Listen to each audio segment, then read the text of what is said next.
오늘 하나님 말씀은 이사야서 2장 5절부터 22절까지입니다. 야곱 족속아 오라, 우리가 여호와의 빛에 행하자. 주께서 주의 백성 야곱 족속을 버리셨음은 그들에게 동방풍속이 가득하며 그들이 블레셋 사람들 같이 점을 치며 이방인과 더불어 손을 잡아 언약하였습니다.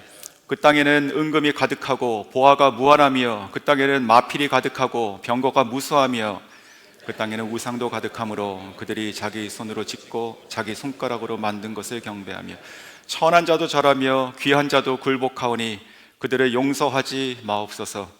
너희는 바위 틈에 들어가서 진토에 숨어 여호와의 위엄과 그 광대하심의 영광을 피하라. 그날에 눈이 높은 자가 낮아지며 교만한 자가 굴복되고 여호와께서 홀로 높임을 받으시리라. 대저 만군의 여호와의 날이 모든 교만한 자와 거만한 자와 자고한 자에게 임하리니 그들이 낮아지리라. 또 레바논의 높고 높은 모든 백향목과 바산의 모든 상수리 나무와 모든 높은 산과 모든 솟아오른 작은 언덕과 모든 높은 망대와 모든 견고한 성벽과 타시스의 모든 배와 모든 아름다운 조각물에 임하리니 그날에 자고하는 자는 굴복하며 교만한 자는 낮아지고 여호와께서 홀로 높임을 받으실 것이요 우상들은 완전히 없어질 것이며 사람들이 암혈과 토굴로 들어가서 여호와께서 땅을 진동시키려고 일어나실 때에 그의 위엄과 그 광대하심의 영광을 피할 것이라. 사람이 자기를 위하여 경배하려고 만들었던 은 우상과 금 우상을 그날에 두더지와 박쥐에게 던지고 암혈과 험악한 바위 틈에 들어가서 여호와께서 땅을 진동시키려고 일어나실 때에 그의 위엄과 그 광대하심의 영광을 피하리라. 너희는 인생을 의지하지 말라. 그의 호흡은 코에 있나니 새말 가치가 어디 있느냐. 아멘. 오늘 본문 말씀을 가지고 새 속의 무가치라는 제목으로 함께 은혜 나누겠습니다. 어떤 사람이 무엇인가를 버린다고 하면 그것은 그 사람에게 쓸모가 있는 것입니까? 없겠죠. 없으니까 버리는 것이겠죠. 그런데 만약에 그것이 금이고 은이라면 어떨까요? 자, 오늘 제목은 제가 20절에서 가지고 왔습니다. 사람이 자기를 위하여 경배하려고 만들었던 은 우상과 금 우상을 그날에 두더지와 박쥐에게 던지고. 자, 은, 금 던집니다. 가치가 없어진 것입니다. 자, 무슨 일이 일어났을까요? 자, 오늘 말씀을 통해서 저희가 그걸 살펴볼 것입니다. 계속 새벽 강단에는 제가 이사야를 통한 회개와 그리고 회복의 말씀을 선포하고 계십니다.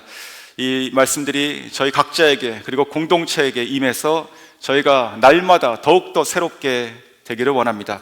어제는 저희가 2장 1절에서 4절을 통해서 마지막 때에 마지막 날에 하나님께서 세우실 여호와의 전의 산의 비전을 저희가 봤습니다. 자, 오늘은 다시 현재 시점으로 돌아갑니다. 그래서 하나님께서는 이스라엘의 죄 고발하십니다. 하나님의 징계 경고하십니다. 자, 이 말씀 통해서 저희가 또 깨닫고 하나님 앞에 회개할 수 있는 시간 될 수 있기 원합니다. 자, 본문에 나타난 이 남유다인들에 대한 죄는 어떤 것이었을까요? 첫 번째, 세속화입니다. 세속화. 자, 6절. 주께서 주의 백성 야곱 족속을 버리셨음은 그들에게 동방풍속이 가득하고 그들이 블레셋 사람들과 같이 점을 치며 이방인들과 더불어 손을 잡아 언약하였습니다. 자, 동방풍습이 가득했다. 자, 남유다의 동쪽 시리아나 아니면 메소포타미아 지역이죠. 그 지역에 풍습이 들어온 것입니다. 자, 그 중에 그 몰록신이라고 하는 것이 있지 않습니까? 그 신을 섬기기 위해서 풍습이 뭐였습니까? 자기의 자녀를 제물로 바치는 것이었죠. 정말로 하나님께서 보시며 한탄하시는 일이었습니다. 또한 블레셋 사람들과 같이 점을 친다. 자, 일찍이 블레셋은 철기 문화가 있던 강력한 나라였습니다. 그들이 살아가는 방식 따라서 가기 시작한 것이죠. 하나님이 아닌 그들 방식으로 점을 치며 일을 받습니다. 또한 이방인과 더불어서 손을 잡고 언약했다 말씀하십니다. 자, 이 말은 무슨 말이죠? 거꾸로 뒤집으면 하나님과 맺었던 그 언약을 깼다는 뜻이죠. 하나님의 언약의 손을 붙잡고 있던 것을 놓고 이방인의 손을 잡고 다시 언약을 맺었다라는 것입니다. 자, 이와 같은 세 가지 동방 블레셋 사람들과 같이 그리고 이방인과 더불어 자, 이 세 말을 모으니까 이것이 무엇이죠? 이것이 바로 남유다를 둘러싸고 있는 세상이 되는 것입니다. 세상, 그것의 영향을 받아서 들어와서 그들의 풍습을 쫓아 방식을 따라 살아가는 것이죠. 이것을 저는 세속화다 이렇게 얘기하고 싶습니다. 세상을 따라가는 것이죠. 하나님의 언약을 받은 백성으로서 세상을 살아가는 것은 맞습니다. 하지만 세상에 섞여서 하나님께서 기뻐하지 아니하시는 일들을, 기뻐하지 아니하시는 방법을 통해서 하고 있는 모습들, 바로 이것은 죄입니다. 자, 우리 크리스찬들은요, 세상에 속해 살아가고 있습니다. 맞습니다. 하지만 저희들은 세상 따라서 살아가는 사람들이 아닙니다. 현대 크리스찬들이 어떻게 세속화가 되어 있는가, 되어 가는가에 대해서 조셉 마테라라는 미국 목사님께서 이렇게 5가지로 정리했습니다. 첫 번째, 하나님보다 사람들의 시선을 더 의식하고 살아간다. 그러니까 우리의 신앙, 나의 신앙 생활, 봉사, 예배 다 마찬가지죠. 하나님께 드리는 것이 아니라 누군가를 향해 보여준다라는 것이죠.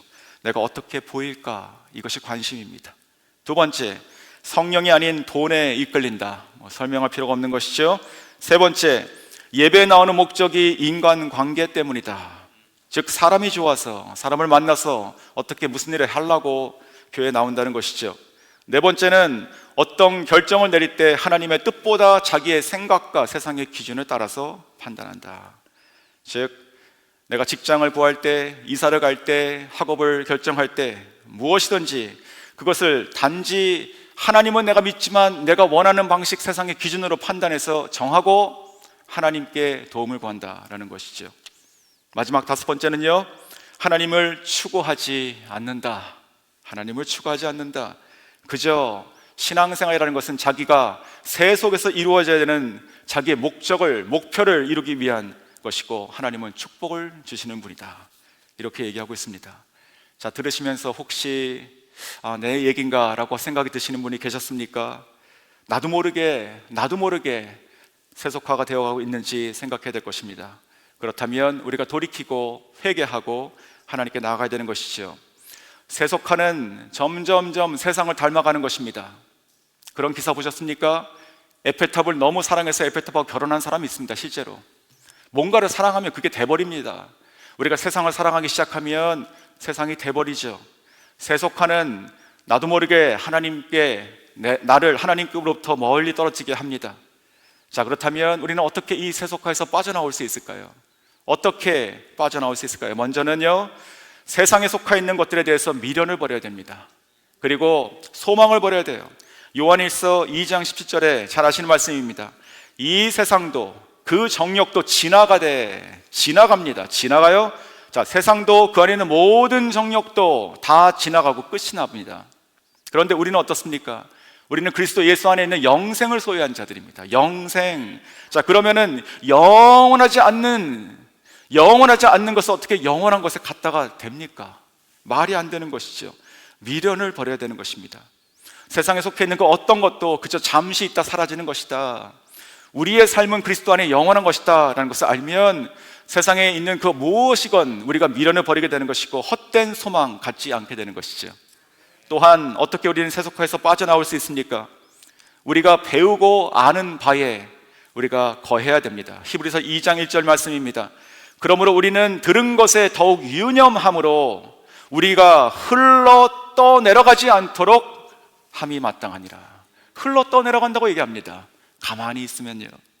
자, 우리는요, 세상에서 흘러 떠내려가지 않도록 해야 되는데 어떻게 됩니까? 바로 휩쓸려 살아가지 않을 수 있도록 우리가 하나님께로부터 들은, 우리가 배운, 우리가 읽은 그 모든 것에 더욱더 유념해야 됩니다. 흔들리지 않고 영원하신 진리 되신 하나님 말씀 가운데 우리가 굳건하게 서고 거하는 삶을 살아가야 되는 것이죠. 그럴 때 우리가 살아가면서 세상과 우리가 부딪힙니다. 말씀이 부딪혀요? 그러면 당연히 기꺼이 주저함없이 말씀에 거하고 살아가야 될 것입니다. 자, 그리고 무엇보다도 우리가 세속화되지 않을 수 있는 길은 무엇일까요? 바로 하나님 안에서, 하나님 앞에서 우리가 정결하게 살아가는 것입니다. 정결하게. 야고보서 1장 27절 말씀입니다. 하나님 아버지 앞에서 정결하고 더러움이 없는 경건은 곧 고아와 가부를 그 환난 중에 돌아보고 또 자기를 지켜 새 속에 물들지 아니하는 이것이니라. 아멘. 자, 세속에 물들지 아니할 수 있는 것은요, 즉 세속화되지 않는 길은 하나님 아버지 앞에 우리를 갖다 놓는 것입니다. 그분 앞에, 그분의 기준에 따라서 우리가 정결함으로, 거룩함으로 살아가는 것이죠. 그러지 않으면 어떤 일이 일어날까요? 우리 자신의 행동과 판단을 우리가 세상 앞으로 가져가는 것입니다. 거기에 맞추는 것이에요. 괜찮으면 하게 되는 것이죠. 바로 그것이 풍조와 모습을 따라 세상처럼 변해가는 것입니다. 사랑하는 성도 여러분, 크리스찬에게 있어서 이 세속화라고 하는 것은요, 항상 있는 것이 싸움입니다. 지금도 그렇고 앞으로도 계속 그럴 것이에요. 지금 이 성경 말씀뿐만이 아니고 최근에 있는 것도 얘기해 볼까요? 18세기로 돌아가 보겠습니다. 그때 이 미국의 1차 대각성 운동이 있었죠. 조나단 에드워즈 목사님이요. 그분은요, 항상 기도했던 것이 자기 자신과 그리고 자기의 가문이 당시의 인본주의와 세속주의에 물들지 않게 해달라고, 차단해달라고 항상 기도하신 분이십니다. 그리고 또 100년 지나가 볼까요? 19세기 말 되면 아주 위대한 설교자가 있습니다. 스펄전 목사님. 자, 이분께서도 마찬가지예요. 이분이 어느 날 주일 설교 때 이런 말씀하셨습니다. 우리 교회, 지금의 교회는 세속주의의 이끼에 덮여 있다. 위험인 것이죠. 위험한 것입니다. 교회가 있는데 거기에 이끼가 덮여 있어요. 그것이 무엇입니까? 세속주의라고 울분을 토했다고 합니다. 자, 또 최근으로 돌아와 보겠습니다. 20세기 말에 가면 우리가 잘 아시는 또 목사님이 계십니다. A.W. 토저 목사님. 자, 이분은 이렇게 강하게 표현하세요. 항상 날 것으로 표현하시죠. 지금의 우리들 교회가 세상과 연합하여 가련한 잡종이 되었다. 이렇게 얘기하고 있습니다. 자, 이와 같이 이 세속주의라고 하는 것은요, 아주 심각한 것입니다. 오늘 이 본문에 나와 있는 것도 마찬가지입니다. 이스라엘 백성, 이스라엘 나라가 있습니다. 그런데 그 나라에 주신 하나님의 언약과 그 원칙과 말씀으로 살아가지 않고 주변에 있는 나라들을 따라간다는 것이죠. 가져오고 쫓아가고 배워가고 그 모습으로 서로 화해하고 언약 맺고 살아간다는 것이죠. 지금 이 남유다 사람들의 죄가 그런 것입니다. 동방의 풍습, 블레셋 사람들과 같이 이방인들과 함께 세속화가 되는 것이죠. 하나님의 백성이 하나님을 섬기는 모양, 겉모양만 있는 것이에요. 그 안은 하나님이 아닌 세속이 다 들어와 차 있는 것이죠. 오늘 우리 자신도 마찬가지입니다. 우리의 모습을 보면서 하나님을 믿는다고 하지만 내 마음 가운데 나의 믿음의 말에 내가 생각하고 판단하는 것 가운데는 내가 하나님의 말씀을 따라가고 있는가? 아니면 세상이 얘기하고 있는 더 좋은 길을 찾아가고 있는가? 그 풍조와 방식을 따라가고 있는가? 우리가 생각해야 됩니다. 하나님께서 생각하게 하시는 그 어떠한 것이라도 티끌이라도 있다면 주님 앞에 가져가서 회개하고 반드시 정결케 하시는 저와 여러분 될 수 있기를 원합니다. 자, 두 번째, 이스라엘의 죄는 또 무엇일까요? 두 번째는 자기의 힘을 의지한 교만입니다. 자기의 힘을 의지한 교만. 7절입니다. 그 땅에는 은금이 가득하고 보화가 무한하며 그 땅에 마필이 가득하고 병거가 무수하며. 자, 그 땅이 지금 어디입니까? 이 말을 듣고 있는 남유다죠. 그 땅에 지금 은금이 가득하대요. 그리고 보화가 무한하대요. 마필이 가득하고 병거도 무수하다고 얘기하고 있습니다. 다 가진 것이에요. 금, 은, 보화 같은 재물도 다 있습니다. 그리고 마필, 병과 같은 군사력도 셀 수 없이 다 가지고 있습니다. 강해요. 물론 이 모든 것들이 하나님께서 주신 거 맞죠. 하지만 이런 것들을 통해서 내가 가졌다라고 하는 생각이 들어가는 것이에요. 우리가 가졌다, 이것이 내 것이다, 이것이 나의 힘이다 라고 하는 것이죠. 그러면 그것이 바로 교만이 되는 것입니다. 자, 남유다 역사 중에서 누구보다도 재물과 군사력을 무수히 가졌던 왕이 있습니다. 다윗 말고 그 중에 한 사람이 우시야 왕입니다. 자, 그는요, 왕위에 올랐을 때 처음에는 하나님께서 보시기에 참으로 옳은 왕이었습니다. 옳은 행동을 했었어요. 블레셋과 대항해서 용감하게 싸웠습니다. 그리고 예루살렘 성 여기저기에다가 문과 망대를 달아서 나라를 튼튼하게 만든 사람이었습니다. 하지만 그러한 성공 그리고 강함은 점점 그로 교만하게 만들었습니다. 그래서 그가 점점 가면서 어떻게 됐습니까? 말년에 그는 제사장만이 할 수 있는 분향을 자기가 하게 됩니다. 자기가 하려다가 하나님의 징계로 뭉둥병이 걸리게 되죠. 그래서 죽을 때까지 별궁에 거했던 비운의 왕이 되어버립니다. 자, 풍요와 강함이 교만이 되는 것입니다. 더 원하고 더 갖기를 원하는 그 마음은 집착이 되는 것이죠. 가득 찬 부하들이 나의 눈을 멀게 하고 그리고 또 마필 병과 같은 집착은 결국 그 왕과 그 나라에, 이 나라의 파멸을 가져오게 하는 것입니다. 실제로 파멸을 가져왔다고 저희가 알 수 있어요. 아모스 1장 1절에 보시면 이렇게 기록합니다. 유다 왕 우시아의 시대, 곧 이스라엘 왕 요아스의 아들 여로보암의 시대 지진 전 2년에 드고와 목자 중 아모스가 이스라엘에 대하여 이상으로 받은 말씀이라. 자, 아모스가 하나님 말씀을 받아가지고 예언서를 적고 있습니다. 그런데 언제 적었다고요?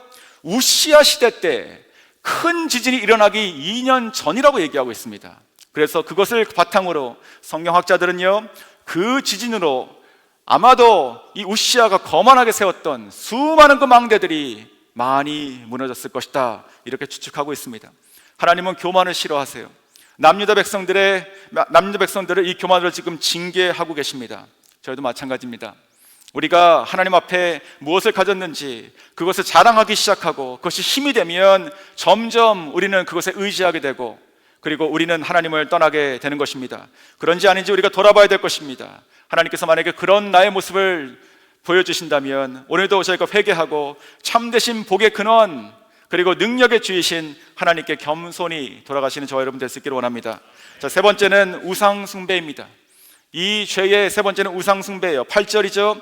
그 땅에는 우상도 가득하므로 그들이 자기 손으로 짓고 자기 손가락으로 만든 것을 경배하며. 자, 자기의 손으로 짓고 자기의 손가락으로 만든 것을 신이라고 부르는 것입니다. 그게 우상이 되는 것이죠.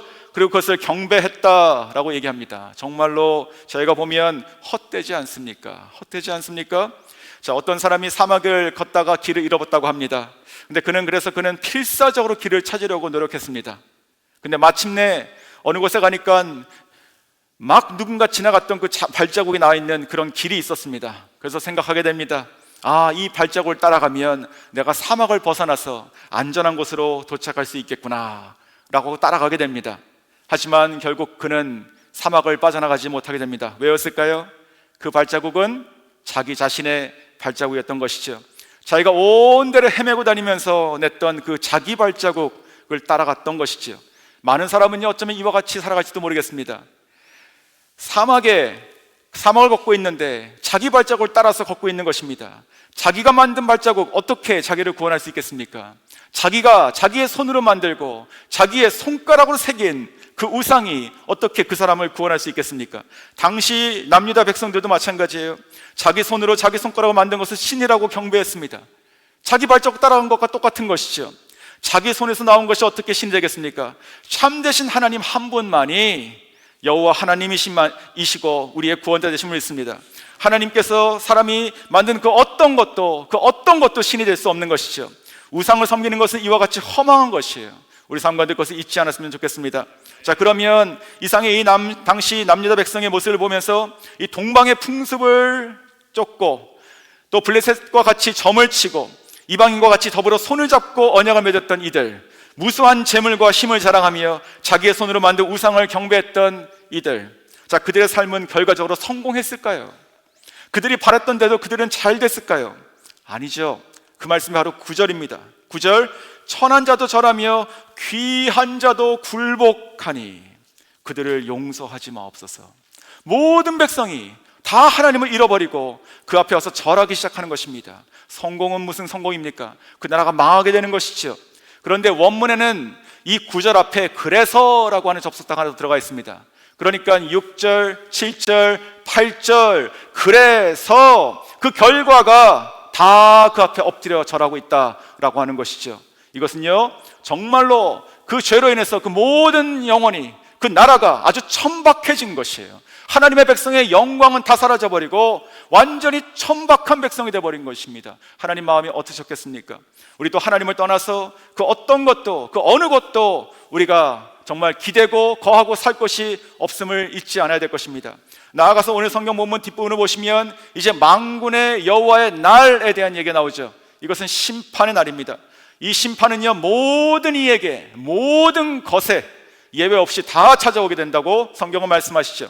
그때 살아계시며 참 하나님이신 여호와께서는요, 땅을 진동하시며 일어나실 것입니다. 19절이죠.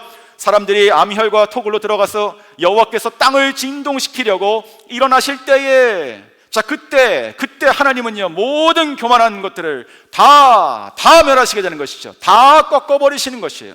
스스로 높아진 것들은 낮게 하시며 오직 홀로 높임을 받으시게 될 것입니다. 자, 17절이죠. 그날에 자고한 자는 굴복되며 교만한 자는 낮아지며 여호와께서 홀로 높임을 받으실 것이요. 자, 그래서 어떻게 됩니까? 또한 그 하나님의 위엄과 영광 앞에 견디지 못하고 피하는 죄인들의 모습이 나오는 것입니다. 그래서 10절입니다. 너희는 바위 틈에 들어가며 진토에 숨어 여호와의 위엄과 그 광대하심의 영광을 피하라. 자, 그러면서 그들은 자기가 신으로 모셨던, 이제 비로소 자기가 신으로 모셨던 그 우상들을 버리게 되는 것입니다. 20절, 사람이 자기를 위하여 경배하려고 만들었던 그 은 우상과 그 무상을 그날에 두더지와 박쥐에게 던지고, 자, 어떻게 금으로 된 것, 음으로 된 것을 다 버릴 수 있겠습니까? 바로 이것이 여호와의 날이 임하면 비로소 그때까지 그들이 하나님 외에 자기가 인생을 걸고 있었던 그 모든 것이 다 헛되다는 것을 깨닫게 되는 것입니다. 사랑하는 성도 여러분, 그래서 오늘의 결론의 말씀 22절입니다. 너희는 인생을 의지하지 말라.